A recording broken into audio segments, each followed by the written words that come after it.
Israel देश वर्ष 1948 में बना था, यानी इजराइल और भारत का निर्माण लगभग एक साथ हुआ है। हमें आजादी मिली है 1947 में और इजराइल का भी गठन हुआ है 1948 में।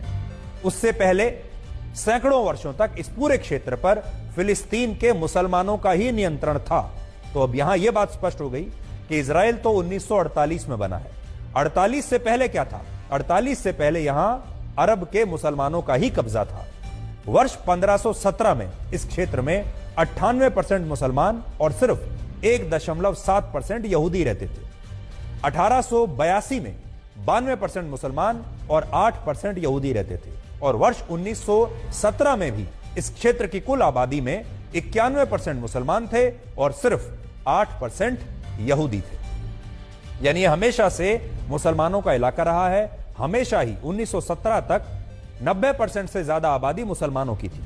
उस समय इजराइल का नक्शा ऐसा हुआ करता था जिसमें लगभग सभी इलाके फिलिस्तीन के पास थे और यहूदी धर्म के लोगों ने यहां एक तरह से शरण ली हुई थी। तो फिलिस्तीन का असल में जो पूरा असली नक्शा है वो ऐसा था और यहूदी जो थे वो यहां शरणार्थी थे। यह बात भी सही है कि जब इस क्षेत्र पर फिलिस्तीन के मुसलमानों का नियंत्रण था तब उन्होंने कभी भी यहूदी धर्म के लोगों को वहां बसने से रोका नहीं। यहूदी धर्म के लोग जब शरणार्थी के तौर पर इस क्षेत्र में अपने परिवारों के साथ आए तो फिलिस्तीन के मुसलमान उनका स्वागत करते थे और उस समय तक फिलिस्तीन के मुसलमानों और यहूदी धर्म के लोगों के बीच कड़वाहट नहीं थी। ये स्थितियां पहले विश्व युद्ध के बाद बदलनी शुरू हुई। यानी ये जो भाईचारा था ये फर्स्ट वर्ल्ड वॉर के बाद टूटना शुरू हुआ जब पश्चिमी देशों में यहूदियों के खिलाफ बड़े पैमाने पर हिंसा हो गई। पश्चिमी देश मतलब वो देश जो ईसाई धर्म को मानते हैं, जो क्रिश्चियनिटी को मानते हैं और क्रिश्चियनिटी को मानने वाले जो लोग हैं वो यहूदी धर्म से नफरत करते थे क्योंकि उन्हें लगता है कि जीसस क्राइस्ट की जो हत्या है वो यहूदी धर्म के लोगों ने की थी, यहूदियों ने की थी। इसलिए इन दोनों धर्मों के बीच हमेशा दुश्मनी थी।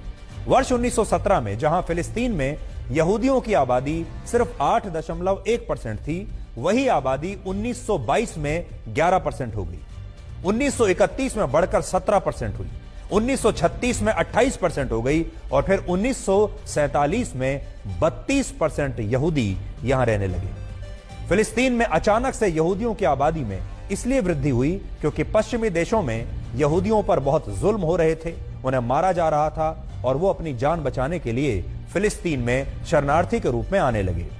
दूसरे विश्व युद्ध से पहले पश्चिमी देशों में 90 लाख यहूदी रहते थे, लेकिन जर्मनी के तानाशाह हिटलर ने इनमें से 60 लाख यहूदियों की हत्या करवा दी। यहूदी धर्म के लोग डरे हुए थे और उनका अपना कोई देश नहीं था जहां वो जा सके।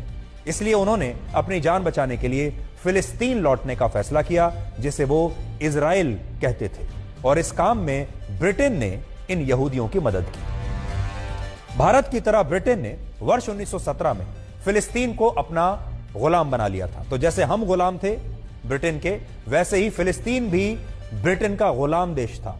और जब दूसरे विश्व युद्ध में यहूदियों ने अंग्रेजों की मदद की तो अंग्रेजों ने खुश होकर यहूदियों से यह वादा किया कि वो उनके लिए एक अलग इजराइल देश बनाने में मदद करेंगे।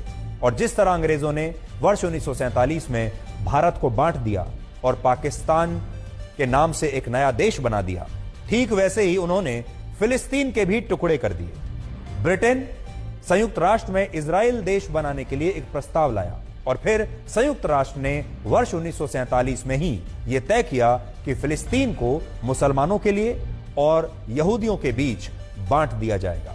तो सोचिए, ब्रिटेन ने फिलिस्तीन के दो हिस्से किए, फिलिस्तीन के दो हिस्से करके कहा एक हिस्से में मुसलमान रहेंगे, दूसरे हिस्से में यहूदी रहेंगे और जिस हिस्से में यहूदी रहेंगे वो एक अलग देश कहलाएगा जिसका नाम होगा इजराइल।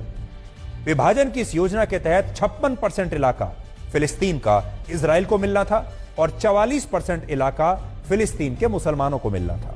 यह था यूनाइटेड नेशंस का पूरा अरेंजमेंट। लेकिन वर्ष 1948 में जब इजराइल बना और अरब देशों ने अचानक से फिलिस्तीन राष्ट्र का समर्थन करते हुए इजराइल पर ही हमला कर दिया तो जबरदस्त जंग लड़ी गई और इजराइल ने संयुक्त राष्ट्र के प्रस्ताव का उल्लंघन करते हुए फिलिस्तीन के कई इलाकों पर कब्जा कर लिया। अब यहां एक बात यह भी है कि अरब देशों ने पहले इजराइल बनते ही इजराइल पर हमला कर दिया और इजराइल ने इस हमले का करारा जवाब दिया और जवाब ऐसा दिया कि उन्होंने फिलिस्तीन के भी बड़े इलाकों पर कब्जा कर लिया। 1917 में जो क्षेत्र कभी पूरी तरह से फिलिस्तीन के मुसलमानों के पास हुआ करता था, उस पर इजराइल का कब्जा हो गया और आज यहां लगभग 74% यहूदी रहते हैं और इस क्षेत्र के सिर्फ 12% इलाके पर ही फिलिस्तीन का कब्जा है। तो सोचिए, एक जमाने में जब फिलिस्तीन के पास लगभग 46% इलाका था, वो घटकर अब सिर्फ 12% रह गया, क्योंकि इजराइल ने धीरे धीरे धीरे धीरे धीरे धीरे फिलिस्तीन के बहुत बड़े इलाके पर कब्जा कर लिया। और इसी वजह से फिलिस्तीन के मुसलमान इजराइल को अपना दुश्मन नंबर 1 मानते हैं।